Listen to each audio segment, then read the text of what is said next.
రెండు టీ20 సిరీస్లో భాగంగా ఐర్లాండ్తో శుక్రవారం జరిగిన తొలి మ్యాచ్ల్లో సమిష్టిగా విఫలమైన భారత్ 34 పరుగుల భారీ తేడాతో ఓటమి పాలైంది. ఈ మ్యాచ్ అనంతరం మాట్లాడిన శ్రేయస్ అయ్యర్ బ్యాటింగ్ కంటే బౌలింగ్ వైఫల్యమే మా ఓటమికి ప్రధాన కారణమని చెప్పుకొచ్చాడు. గ్రౌండ్కు తగ్గట్లు బౌలింగ్ చేయలేకపోయామని తెలిపాడు.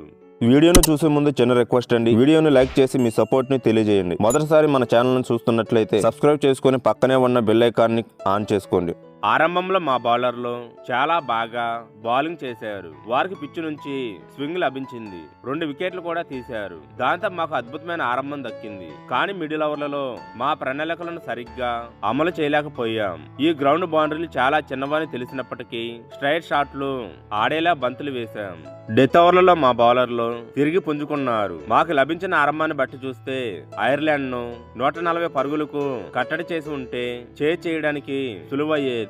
ఫలితం ఎలా ఉన్నప్పటికీ ఇక్కడ ఆడటం ఒక గొప్ప అనుభవం. ఈ వాతావరణ పరిస్థితుల్లో ఆడే అవకాశం మాకు దక్కింది. పిచ్ ఎలా ఉందనే దానిపై ఒక స్పష్టమైన అవగాహన వచ్చింది. కెప్టెన్ గా నాకైతే ఇది మంచి అనుభవమే. సుదీర్ఘ విరామం తర్వాత ఆడటం వల్ల కూడా మా జట్టు కాస్త తడబడింది. ఈ మ్యాచ్ ఫలితాన్ని వీలైనంత త్వరగా మర్చిపోయి తదుపరి మ్యాచ్ కోసం సిద్ధమవుతాం.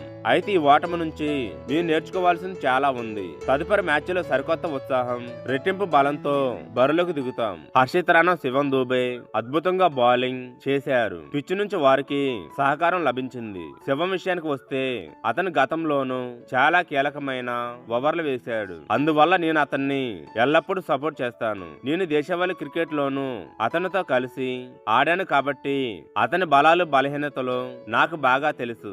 అలాగే హర్షిత్ రాణా అద్భుతంగా బౌలింగ్ చేశాడు. గాయం నుంచి కోలుకొని వచ్చి ఈ స్థాయిలో రాణించడం చాలా గొప్ప విషయం. క్రికెట్లో ఈ విషయాన్ని అంత తేలిగ్గా తీసుకోలేం. మైదానంలోకి అడుగు పెట్టగానే మ్యాచ్లు గెలవడం సాధ్యం కాదు. ఎక్కడ కష్టపడాలి. ఆ క్షణంలో ఆటపైనే దృష్టి పెట్టాలి. నేను ఇంతకు ముందు చెప్పినట్లుగా ఎప్పుడూ ప్రస్తుతంలోనే జీవించాలి. ప్రత్యర్థిని దెబ్బతీసే అవకాశం వచ్చినప్పుడు దాన్ని ఖచ్చితంగా ఉపయోగించుకోవాలి. ఏ ఒక్క క్షణాన్ని లేదా పరిస్థితిని కూడా ఎప్పుడూ నిర్లక్ష్యం చేయకూడదు. తదుపరి మ్యాచ్ కోసం ఆసక్తిగా ఎదురు చూస్తున్నాం అని శ్రేయస్ అయ్యర్ చెప్పుకొచ్చాడు. ఈ గెలుపుతో ఐర్లాండ్ చరిత్ర సృష్టించింది. అంతర్జాతీయ క్రికెట్ లో భారత్పై తొలి విజయాన్ని నమోదు చేసింది. గత 8 మ్యాచ్ల్లో దక్కన్ విజయం ఈ మ్యాచ్ లో వరించింది. ఈ మ్యాచ్ లో ముందుగా బ్యాటింగ్ చేసిన ఐర్లాండ్ 20 ఓవర్లలో 9 వికెట్లకు 182 పరుగులు చేసింది. అనంతరం భారత్ 18.5 ఓవర్లలో 148 పరుగులకు ఆలౌట్ అయి ఘోర పరాజయాన్ని మూటగట్టుకుంది.